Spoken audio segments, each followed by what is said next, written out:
P T I رہنما زلفی بخاری نے کہا ہے کہ اس میں کوئی شک نہیں کہ جنرل فیض حمید آرمی چیف بننا چاہتے تھے۔ ہماری لڑائی اسٹیبلشمنٹ کے ساتھ نہیں تھی بلکہ لڑائی دو بڑے اہم عہدوں میں تھی، ایک آرمی چیف اور ایک وزیر اعظم۔ وزیر اعظم اور آرمی چیف کا اس وقت ایک دوسرے کے ساتھ چلنا ممکن نہیں تھا۔ ایک ٹی وی انٹرویو میں بات کرتے ہوئے جنرل فیض سے متعلق سوال کے جواب میں رہنما P T I Zulfi Bukhari نے کہا کہ ہمیں یا کسی بھی پارٹی کو کبھی بھی کسی فرد کو سپورٹ نہیں کرنا چاہیے، تعلق عہدے سے رکھنا چاہیے نہ کہ شخصیت سے۔ پاکستان کی تاریخ اٹھا کر دیکھ لیجیے، جب بھی کسی شخصیت پر انحصار کیا جائے نقصان ہوتا ہے، چاہے وہ ہم ہوں یا ماضی میں کوئی اور ہو۔ بڑی مثالیں موجود ہیں۔ ہمیں انفرادی شخصیات پر انحصار کرنا چھوڑ دینا چاہیے۔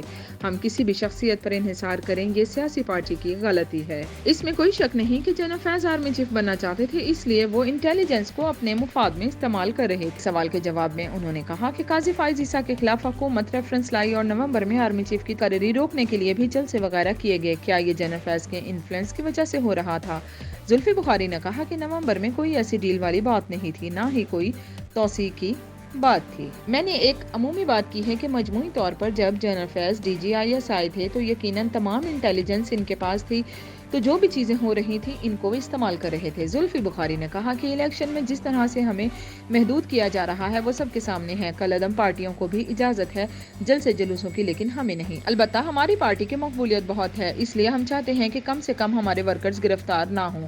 اتنی پکڑ دھکڑ کے باوجود ہمارا ووٹ بینک وہی موجود ہے اور ہم یقیناً الیکشن کے قریب الیکشن مہم چلائیں گے۔ زلفی بخاری نے مزید کہا کہ الیکشن کی تاخیر کے لیے بہانے شروع کر دیے گئے ہیں، بالخصوص خیبر پختونخوا میں موسم کا بہانہ بنایا جا رہا ہے۔ میں سمجھتا ہوں کہ اگر ووٹ بینک تحریک انصاف سے جڑا رہا تو الیکشن کرانے مشکل ہو جائیں گے۔ الیکشن اور ٹکٹ سے متعلق تمام فیصلے عمران خان خود کریں گے۔ ہمیں اندازہ تھا کہ حالات ہمارے لیے سخت سے سخت ہوں گے، جس کی تیاری ہم نے پہلے ہی کر رکھی تھی۔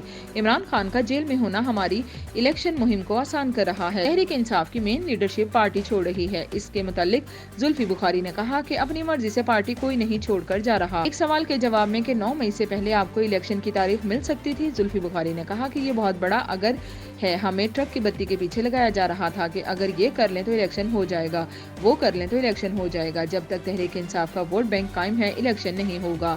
وزیر اعظم، سٹنگ پرائم منسٹر اور آرمی چیف کے بیچ میں ایک ٹرسٹ ڈیفیسٹ تھا۔ جب ایسا ہوتا ہے تو ہر بات پر یقین نہیں کیا جا سکتا، جبکہ ہم یہ بھی جانتے تھے کہ نون لیگ وغیرہ کا اس وقت الیکشن کی تاریخ دینا ان کی سیاسی موت ہوگی۔ سروے کرایا جائے تو تحریک انصاف سب سے مقبول پارٹی ہوگی۔ 9 مئی کی مذمت ہم نے بار بار کی ہے، لیکن اس کے پیچھے آپ ساری لیڈرشپ کو جیل میں ڈال دیں۔ جو لوگ قصوروار ہیں ان کے خلاف کارروائی ہونی چاہیے۔